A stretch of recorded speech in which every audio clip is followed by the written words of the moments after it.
یعقوب اپنے ماموں کے پاس پہنچے. ماموں کا بھانجا تھا, بڑی خدمت مدارت کی انہوں نے, اب وہ جوان بھی تھے. تو ان کے ماموں کی 2 بیٹیاں تھیں, جن میں سے ایک کا جو نام تھا لیا تھا اور دوسری کا نام راحیل تھا. راحیل چھوٹی تھی, لیا بڑی تھی. حضرت یعقوب علیہ السلام کی دلچسپی ان کی چھوٹی بیٹی میں تھی, مگر ان کے ماموں نے یہ کہا کہ ہمارا کلچر ہے کہ ہم جب تک بڑی بیٹی کا نکاح نہیں ہوگا ہم چھوٹی بیٹی کا نکاح نہیں کریں گے. تو اگر آپ چاہتے ہو کہ آپ راحیل سے نکاح کرو تو پہلے آپ کو لیا سے کرنا پڑے گا, اور اس شرط پہ نکاح کروں گا کہ آپ 7 سال میری خدمت کرو گے, جیسے حضرت شعیب نے حضرت موسیٰ کا نکاح اپنی بیٹی سے کیا تھا, اس شرط پر کہ 10 سال تم میری خدمت کرو گے. یہ انبیاء اکرام کی زندگی کے واقعات ہیں.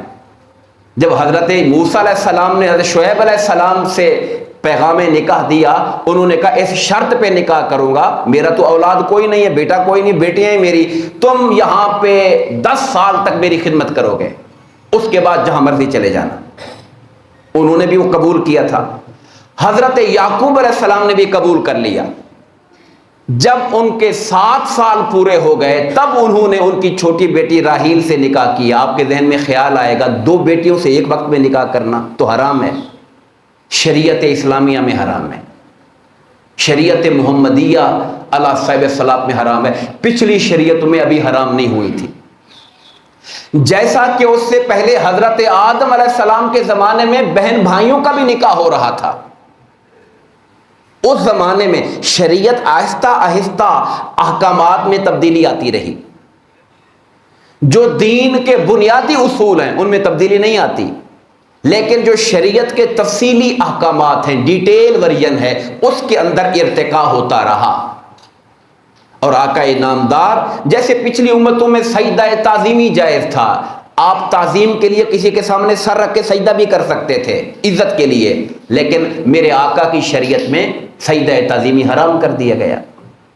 میں نے آپ کو 2-3 مثالیں دے دی کہ شریعتوں کے اندر احکامات میں تبدیلیاں ہوتی رہی ہیں. تو اس زمانے میں جائز تھا. جب قرآن اترا تو اللہ پاک نے جن رشتوں سے نکاح کرنا حرام قرار دیا ان میں کہا ان تجمعوا بین اختین, حرام ہے تم پر کہ تم 2 بہنوں کو ایک وقت میں نکاح میں اکٹھا کرو. ایک وقت میں یہ شرط ہے. اگر ایک بہن سے نکاح کیا, وہ فوت ہو گئیں یا رشتہ ختم ہو گیا, تو اب اس کی دوسری بہن سے نکاح ہو سکتا ہے. جیسا کہ حضرت عثمان غنی نے آقا کی صاحبزادی سے نکاح کیا, جب وہ فوت ہو گئی تو آقا نے دوسری بیٹی سے ان کا نکاح کر دیا. تو کٹھے ایک وقت میں نہیں ہونا, ایک ہی وقت میں دونوں کو نکاح میں اکٹھا نہیں کرنا, لیکن اگر آگے پیچھے ہو جائیں فوتگی کی شکل میں یا کسی اور شکل میں تو وہ حرام نہیں ہے. یہ قرآن نے حرام کیا کہ 2 بہنیں اکٹھی نہیں ہونی چاہیے. میرے آقا نے اس قرآن کے حکم میں اور وضاحت کر کے کہا کہ پھوپھی اور بھتیجی کو بھی ایک وقت میں نکاح میں اکٹھا نہ کرو. یعنی 2 ایسی عورتیں جو ایک دوسرے کی بھتیجی لگتی, ایک پھوپھی لگتی ایک بھتیجی لگتی ہے, ان کو بھی میرے مصطفیٰ نے حرام کر دیا اکٹھا کرنا. ایک جو خالہ ہے اور اس کی بھانجی ہے, ان کو بھی اکٹھا کرنا حضور نے حرام کر دیا, چونکہ یہ محبت کے رشتے ہیں, ان میں سوکن والا رشتہ قائم نہیں کرنا چاہیے. وجہ بتائی فقہا نے کہ یہ رشتے وہ ہیں جہاں محبت اور پیار ہوتا ہے, وہاں پہ سوکن والا رشتہ قائم کرنے کو دین نے منع کیا اور حرام قرار دے دیا اس کو. یہاں سے ایک بات آپ کو یہ معلوم بھی ہو گئی کہ قرآن نے 2 بہنوں کو حرام کیا. اللہ نے میرے آقا کو اختیار عطا فرمایا ہوا ہے کہ آپ جس چیز کو چاہیں حلال کریں اور جس چیز کو چاہیں حرام کریں. قرآن نے 2 بہنوں کو حرام کیا تھا, پھوپھی بھتیجی اور خالہ بھانجی کو میرے مصطفیٰ نے حرام قرار دے دیا تھا. تو یہ اختیار ہے سرکار دو عالم صلی اللہ علیہ وسلم کا, اللہ کا دیا ہوا, جس کو آپ نے استعمال کرتے ہوئے اس حکم کو ایکسٹینڈ کر دیا, اس کے اندر اور چیزیں شامل فرما دی. ہم بات کر رہے تھے کہ حضرت یعقوب علیہ السلام نے پہلے نکاح کر لیا ان کی بڑی بیٹی سے, اور 7 سال گزرنے کے بعد پھر ان کی چھوٹی بیٹی سے نکاح کیا راحیل.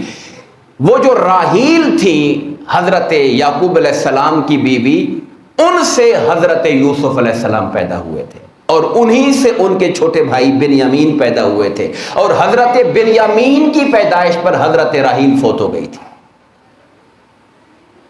اب یہ 2 نکاح آپ نے کیے، اور ان کے علاوہ 2 کنیزیں بھی تھیں انہی کی جن سے آپ نے نکاح کیا۔ اس طرح آپ کی 4 بیویاں تھیں حضرت یعقوب علیہ السلام کی۔